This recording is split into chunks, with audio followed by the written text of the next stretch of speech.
Hello, Morongo Basin, listeners around the world, online at Z107.7fm.com. This is your Z107.7 local news for Saturday, April 19th, 2025. If you love being outside, then this is your time of year. The mild temperatures of spring bring more people out to the park than any other season, as visitors and locals alike have to pack in long hikes and loops that would be dangerous to do in the triple-digit summer months. So if you're looking to get outside on the weekend but want to avoid the long lines and crowded lots in the national park, there are a lot of alternatives all around the high desert that should provide a more relaxed and less populated experience. The Desert View Conservation Area is free and open to everyone. It's also known locally as Section 6, and it's over 600 acres of undeveloped desert available for exploring right off Quail Springs Road as you head into the west entrance to Joshua Tree National Park. It's open 7 a.m. to 7 p.m., so don't get locked in. The Nancy Carl Trail in the Friendly Hills neighborhood of Joshua Tree is also adjacent to the park and dog-friendly. However, there are wild animals on the trail that are sensitive to canines. Just last week, I was on the trail and saw a Mojave Desert tortoise making their way toward the hills that create the northern border of the national park. Just halfway down the hill, the Big Morongo Canyon Preserve is always a great destination any time of the year. The riparian habitat can actually be a few degrees cooler than other spots in the desert, something to remember when July and August hit. And don't forget about our state parks. Mount San Jacinto is 14,000 acres of rugged mountains and pine forests that provide a change of scenery from the high desert for a pretty short drive, and you can check out a state park pass from your local library branch for free admission. We'll have links to these and a few other easy outdoor alternatives to the national park at this story on our website, z1077fm.com.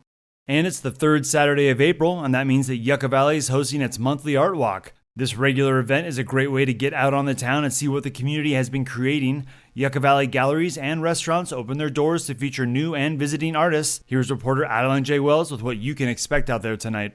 High Desert Artists is hosting a community art celebration from 11 a.m. to 7 p.m. This event will include food, music, and a pop-up art market highlighting local artists. Other participants include The Compound, Goat Mountain, Rainbow Stew, Joe Alvarez, and the Joshua Tree National Park store. The High Desert Artists Gallery is also debuting the new show One Nail at a Time by John Henson. The show marks Henson's first in 2 years. His intricate art consists of skillfully pounding nails into wood to create portraits, landscapes, and abstract scenes. The opening reception will be held from 5 p.m. to 7 p.m., and the show will run until May 12th. Spring cleaning is in full effect. In efforts to promote sustainability and local connection, All Road Studio is hosting a clothing swap today from 11 a.m. to 1 p.m. This evening, Space Trucking Gallery is opening a show with new works by Leslie Brown titled Hanging with the Girls from 5 p.m. to 9 p.m. Other local galleries in Yucca Valley include Mojave Light Studio, Desert Peach, Open Vault Studios, Star Tile, Remainders, Desert Curios, Mazamar Art Pottery, and more. Reporting for Z107.7, this is Adeline J. Wells.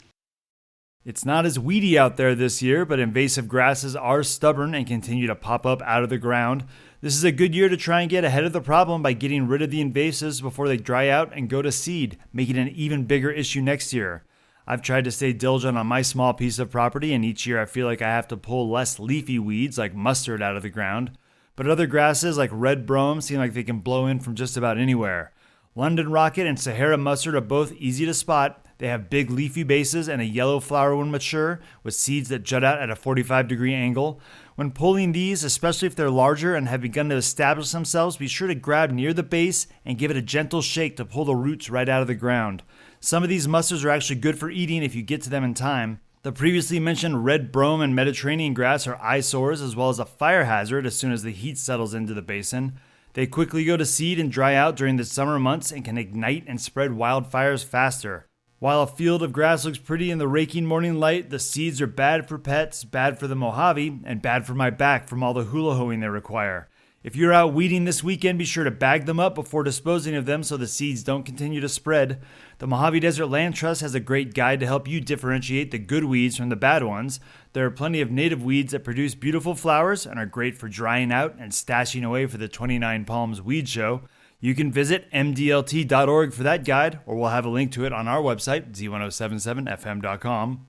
And speaking of the MDLT, a 420 meets Earth Day mashup is happening at the Tiny Pony Tavern in Yucca Valley, and all proceeds will be going to the nonprofit Mojave Desert Land Trust. Pearl Charles will be spinning vinyl, and there'll be mezcal drink specials and stoner foods galore. It's happening tomorrow, the 20th, from 11 a.m. to 3 p.m. at the Tiny Pony Tavern in flourishing Yucca Valley. Many folks here in the high desert still use evaporative coolers once the weather gets warm, which can be cheaper to run than an air conditioner as long as it's well maintained and the air is low in humidity. But if your swamp cooler is still in winter hibernation and you want to get it going before the real heat hits, reporter Annalise Kuiper has some DIY steps to get the cold air blowing into your home. A swamp cooler relies on the cooling effects of evaporation to bring the temperature down in your home. But if it hasn't been maintained since last summer's scorcher, it won't be as efficient as it could be. First of all, make sure your cooler is unplugged from the electrical outlet before you do anything else. If you covered your cooler after last season, carefully unwrap the cooler from its overwintering state and discard any old pads. There are a couple of ways to mitigate the mineral deposits over the summer. Making sure your system has a bleed-off line will help remove some of the extra concentrated, calcium-rich water out of the evaporated cooler's system. Capture the bleed-off water in a bucket or collection system to use on thirsty plants. Install new aspen pads in each section of the swamp cooler's exterior. Check the belt. Any signs of cuts or fraying will require a new belt. Top off the bearings with Zoom oil for evaporative coolers. Install a new float mechanism and fill the cooler with water. The float should turn off the water supply completely, no leaking, and it should turn off before the water begins to spill into the overfill pipe. Make sure the pump is wrapped in mesh to prevent it sucking in anything but water. So you've checked the float, the overfill pipe, the pump, you've cleaned your used swamp cooler of any debris or mineral deposits, you've installed new pads and put each section back into place on the outside of your cooler. Inside your home, turn on the pump and let it run for several minutes to thoroughly wet the pads. Let the cool, moist air help keep your summer bearable. If this all sounds too complicated, there are several reputable businesses in the Morongo Basin only too happy to help. Reporting for Z107.7 News, I'm Annalise Kuiper. If you or the Easter Bunny are coming up a little short for Easter basket goodies, head out to the Landers Open Air Flea Market this Sunday morning to grab some homemade and handcrafted goods made and collected right here in the high desert. The market opens at 9 a.m. and runs until 2, but if you're planning on setting up a booth or tailgating your goods, you can show up at 7 a.m. Vending is free for anyone who wants to attend. It's all happening this Sunday at the Moose Lodge out at 58266 Ricci Road. If you have any questions, give Randy a call at 760-974-6475. And that's your local news for Saturday. You can hear local news 7 times a day, 7 days a week at 7, 8, 9, noon, 4, 5, and 6. More Morongo Basin residents get their local news from Z107.7 than any other source. Reporting out of Joshua Tree, California, alongside the award-winning Z107.7 News team, I'm Robert Hayden.